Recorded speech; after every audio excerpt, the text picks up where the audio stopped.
Now, today, Adam and Eve get into all kinds of trouble as they meet the serpent in Genesis 3. Before the story starts, quick, hit the subscribe button so you don't miss a single episode of what is coming up. Now, if you're drawing with me, grab your sketchbook and sharpen those pencils because it is time for Sketchbook Bible Stories.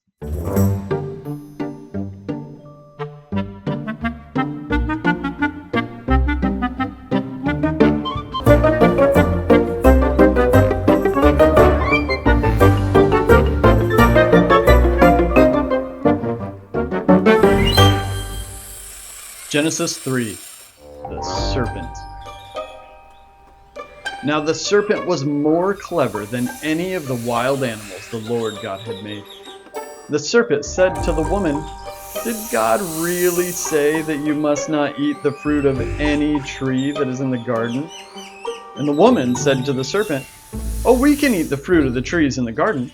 But God did say you must not eat the fruit of the tree in the middle of the garden. In fact, don't even touch it. If you do, you will die." "Oh, you can be sure that you won't die," the serpent said to the woman.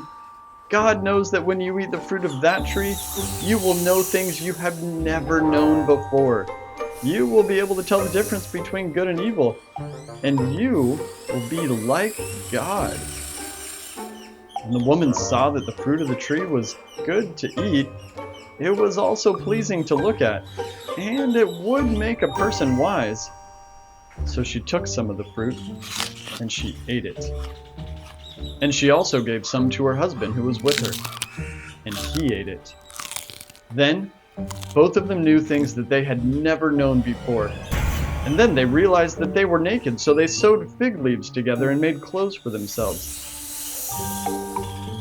Then the man and his wife heard the Lord God walking in the garden. It was the coolest time of the day. They hid from the Lord among the trees of the garden.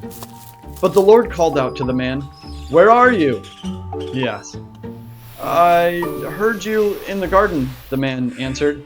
"I was afraid I was naked, so I hid." And the Lord God said, "Who told you that you were naked? Have you eaten the fruit of the tree that I commanded you not to eat?"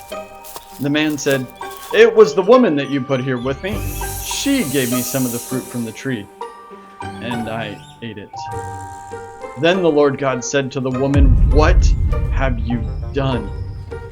The woman said, "Well, the serpent tricked me. That's why I ate the fruit." So the Lord God spoke to the serpent, and he said, "Because you have done this, I am putting a curse on you.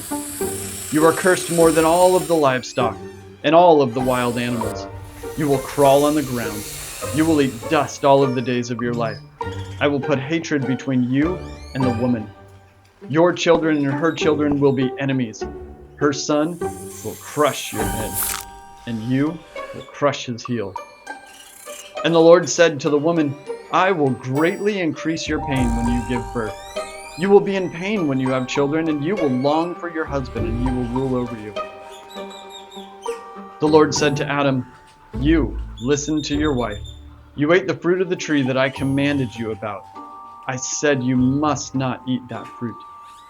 So I am putting a curse on the ground because of what you did. All of the days of your life you will have to work hard to get food from the ground. You will eat the plants of the field, even though the ground produces thorns and thistles. You will have to work hard and sweat a lot to produce the food you eat. You were made out of the ground, and you will return to it. You are dust, and so you will return to that." Adam named his wife Eve. She would become the mother of every living person. The Lord made clothes out of animal skins for Adam and his wife to wear. And the Lord said, "The man has become like one of us. He can now tell the difference between good and evil. He must not be allowed to reach out his hand and pick the fruit from the tree of life and eat it.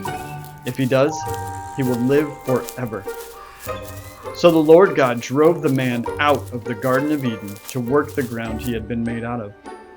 The Lord drove him out and then placed cherubim on the east side of the Garden of Eden. He also placed a flaming sword there. It flashed back and forth. The cherubim and the sword guarded the way to the tree of life. So the thing that's really interesting to me about this story is how simply the serpent led Eve astray. He didn't come in with this big giant blueprint and say, okay, here's how we are going to overthrow the garden, or here's how we're going to make you excel way past what God has set up here. All he did was ask a couple of questions. He said, hey, did God really say that you can't have anything? Or did he really say that you're going to die? I mean, you're not really going to die, and the fruit looks pretty good, and you are pretty hungry. All of these things just to plant those little doubts in Eve's mind to make her think, maybe I know better than God on this one. Or, you know what, maybe what God said isn't true. Or maybe I know what's best for me, and God really doesn't know what's best for me. And it was all those little things, those little doubts that made Eve make that one choice that changed everything. It changed her relationship with Adam, with the garden, with God, with everything. And it's really no different in our own lives. It's not always the big flashing things where we go, okay, this is right and this is wrong.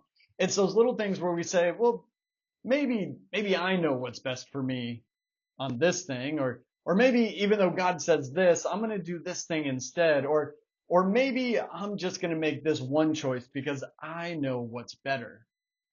And it's those decisions that can change everything. I hope you enjoyed today's episode of Sketchbook Bible Stories, and I hope you will come back and join us as we continue to journey through the Bible. And if you haven't already, hit the subscribe button down below so that you don't miss a single episode of what's coming up. And if you can, please share this video with as many people as you can so we can all go on this journey through the Bible together. We'll see you next time.